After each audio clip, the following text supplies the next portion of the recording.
Guys, what's going on with Beckham, the Beckhams and the Peltzes and the Royals? So the Sun we had a story, it's our front page last week, where Brooklyn Beckham and Nicola Peltz had gone to Montecito and had a lovely dinner with Harry and Meghan. What's wrong with this? Well, there are two very distinct family feuds going on, and Harry and Meghan, we are told, cozied up, bonded with Brooklyn and Nicola over their feud with David and Victoria. At the same time, Kew Gardens, Charles and David Beckham, who is an ambassador of the King's Trust, had a lovely chat. We were listening to it. They were talking about presents. They were talking about roses. What's going on here? Why are two of the most famous family feuds in the world? How are they so interconnected? I think it's basically a wonderful newspaper story. It is. It's great for us to watch. It's a great story. And it's such a collision, isn't it? I think often when there's really terrible things going on in the world, which there are now, I mean, there always are, but they're particularly bad now, people they don't want to read about it. They want to read something that's fluffy, and somebody super rich and a king is having a bad time with their children, because everyone, as we were saying earlier, everyone has a period when they have a bad time with their children. And I think it is such a relief to read something that is, in a way, it's quite funny. In a way, you can relate to it because of family feuds. And it's also rather fascinating that the Beckhams' son, Brooklyn, who was their firstborn, has sort of sided with his wife against the family. In a way, we're looking at Harry, who was, not firstborn, but sided with Meghan against the family. Well, they're very similar. They're always, quite similar setups. And why do we think that Harry and Meghan would want to become friends with Brooklyn and Nicola? What's in it for them? Are they just a shoulder to cry on, giving advice, or is it some new unit? I think it's the other way around, Matt. That Brooklyn and Nicola want to become friends with Harry and Meghan because Harry and Meghan are settled in Montecito. They are the most famous people, like them or not, and of course a lot of people really don't like them. They are the most talked about people in that Hollywood scene. So Harry and Meghan could almost become like a blueprint. I think if it's going down that road, I think Brooklyn needs to really seriously ask himself whether he does want this issue resolved, because Harry and Meghan have not succeeded in resolving anything with the royal family. I think, from David Beckham's point of view, he has been courting the monarchy for a very long time. And he has, he's a long-standing supporter of the king. And that probably explains his, he looking very dapper at Chelsea. They loved his suit jacket. But that explains his connection with the king. But Brooklyn and Nicola Peltz clearly have absolutely lapped up the opportunity to get to know Harry and Meghan, and no doubt, probably were sharing some notes. But Brooklyn needs to be very careful, because family is so important, and he has not lost his family yet. But he could. And, life is long, and he's got to ask himself how he'll feel in 20 years' time if he's lost his relationship with his family. Yes. When Harry and Meghan walked away from the royal family, they became a global symbol of rebellion, of love against the odds. But in doing so, they also created a blueprint, one that some young celebrity couples might be tempted to follow. Enter Brooklyn Beckham and Nicola Peltz, a glamorous pair living in the limelight. But if Harry and Meghan's path is the model they're emulating, it might be the one blueprint not to follow. From their carefully curated photos to their public displays of affection, Harry and Meghan turned the royal brand into a media franchise. They blended monarchy with celebrity, a risky experiment that looked modern, yet left a trail of chaos. And now, Brooklyn and Nicola seem to be doing the same, crafting a fairytale image, every photo perfect, every moment staged for attention. But the truth behind the glamour? It's often much darker than the filtered facade. Both couples project the image of perfect unity, partners in love, in style, in mission. But behind closed doors, that kind of pressure can take its toll. Harry and Meghan's life in the spotlight has been marked by emotional interviews, public feuds, and intense scrutiny. Brooklyn and Nicola are learning that same lesson fast. Fame loves a love story, but it feeds on the cracks. Here's the reality. Once you start feeding the media beast, you can't stop. Harry and Meghan left the royal family to escape tabloid intrusion, yet they've since given more interviews, more documentaries, and more drama than anyone could have imagined. Brooklyn and Nicola's every move, from red carpet poses to social media posts, feels eerily familiar. They're living the same paradox. wanting privacy while thriving on exposure. When love becomes part of a brand, authenticity takes a hit. Harry and Meghan turned their relationship into content, a royal soap opera the world couldn't stop watching. And now, Brooklyn and Nicola's own marriage risks becoming a mirror image, a partnership more about performance than partnership itself. It's not that the love isn't real. It's that the constant performance slowly erodes what is.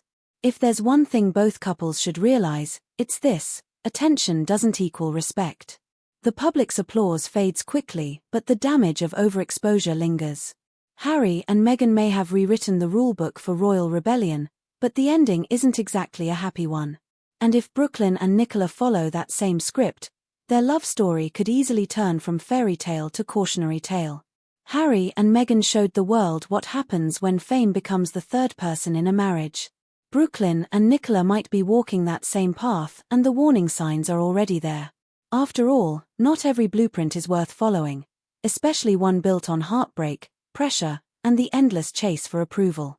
It's not a blueprint to follow. And apparently, well, I think I probably read it in The Sun, that David Beckham, of course, he had a big fallout with his father. Oh.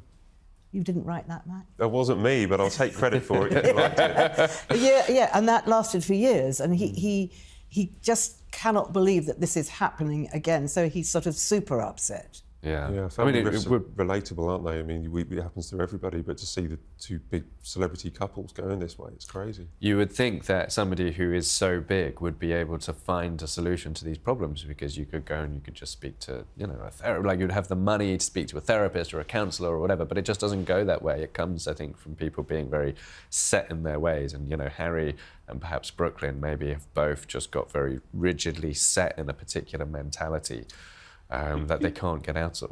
Do you think it's an error? I mean, it was. I don't think this story was meant to come out. We found it and we published it. I think they would have rather it didn't. But do you think it's an error for Harry and Meghan to cosy up and be friends with Brooklyn and Nicola? I don't think it's anything to do with us. Okay. I really don't. I think that's very.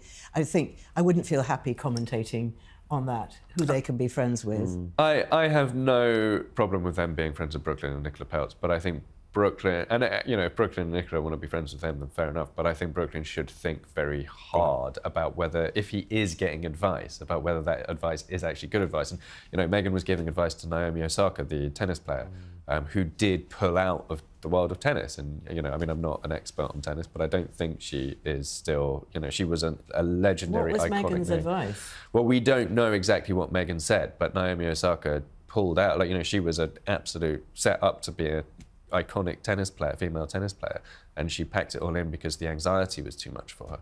And I cannot help but wonder whether she might also look back and wonder, think of what I could have achieved. Life is difficult. Life is really, really difficult. Anxiety is super difficult, and a lot of top flight sports, athletes and sports people do experience that.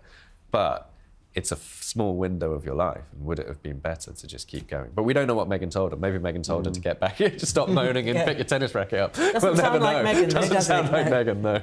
Now at Kew Gardens, we mentioned about David Beckham, quite close, well, not courting the royals, but he's become a friend with the king. They've dined at Highgrove. He's become an ambassador. David's sent some honey to the king.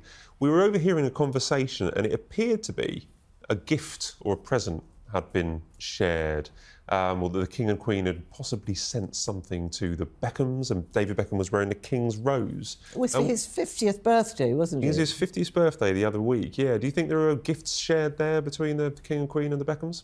Well, I thought, obviously he's given her the new David Austin rose, which is the King's rose, really beautiful.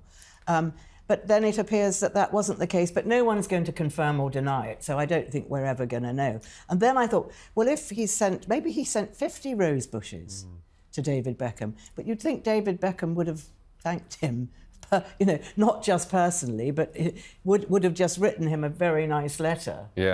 Yeah, probably should have done, really. And then they were saying, well, did you get it? Did you get the roses, Camilla said. Which is what you ask when you haven't had the thank you card. Did you get my lovely... Did you get the flowers I sent you? Basic protocol, not just royal protocol, basic protocol. If you get a present, send a thank you letter. We've just got time for our quick fire questions, everybody, so take a deep breath.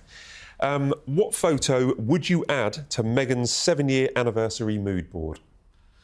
I would add there was a really beautiful picture that was of Meghan walking down the aisle on the wedding day. It was shot from above, it was wide, and you could see the whole of St. George's Chapel, the whole of the congregation, but there was just one kind of ray of sunlight coming in through one of the windows and shining on her, and I thought it was such a beautiful image that is the picture I would have liked it. Did that have King Charles, or then Prince Charles, walking her down the aisle? I think she did half of it by herself and half of it with Charles. Yeah. I have a feeling it was the half she did by herself, but it was a beautiful moment when the King walked it down the aisle. Exactly. Ingrid? Well, I just think it's got to be something with Harry, because it's all about her and Harry. Sorry, Meghan, it's about Harry too. So I would add a picture of her and Harry, and preferably taken from the front, not the back. But I can't actually think of one. But there are some gorgeous pictures. They're both very photogenic. And I think that it needs just something that you could see. Not a tiny picture, something a bit bigger. Well, it is a love story, as they told us on their Netflix series. That's what it's all about, an ongoing love story. Second question. It was revealed the King sent a birthday gift to David Beckham, or some kind of gift to David Beckham. What gift would you have sent Bex if you were King Charles? Well, he doesn't need any more homes. He probably doesn't need any... Well, actually, I know what I would have sent him. I would have sent him probably one of the Queen's shooting dogs, puppies, which they're still there. They're still bred at Sandringham. And I think that would be a puppy from the King would be... Well, maybe I'm thinking because the King was given a puppy. Yeah, and he lives in the Cotswolds. He lives in the Cotswolds, and I'm sure he has ambitions about shooting and gentleman's pursuits. So I think a puppy, a Labrador puppy. Jack? I think the King should make Sandringham available for the latest Sandringham summit between Brooklyn, David, and just thrash it out the way the Royals did. They could have it on the same day in January next year. What a wonderful idea, because it worked out so well last time. Worked out so well for them, yeah. Great. And final question. If the late Queen really does talk to Sarah Ferguson through the corgis, what do you think she's saying? She would be saying, darling, thank you for supporting my son. And I love you very much, and I know you love him very much, so please carry on and look after him for me. That's a lovely sentiment. Thank you, Ingrid. Jack? I was just going to say, she'd say tone it down a little bit, which is slightly less compassionate, but there we are. I was compassionate earlier in the show, so we can switch. You're allowed to be a cynic. Yes. We take turns. Yeah, exactly. Thanks, guys. We covered a lot, had a lot of fun, so I really appreciate all of your thoughts and insights. Thank you so much. Thank you. Right, that's all we have time for on this week's Royal Exclusive. Thanks so much for watching. Please leave your comments as we do read them, and don't forget to subscribe so you never miss an episode. We'll see you next week.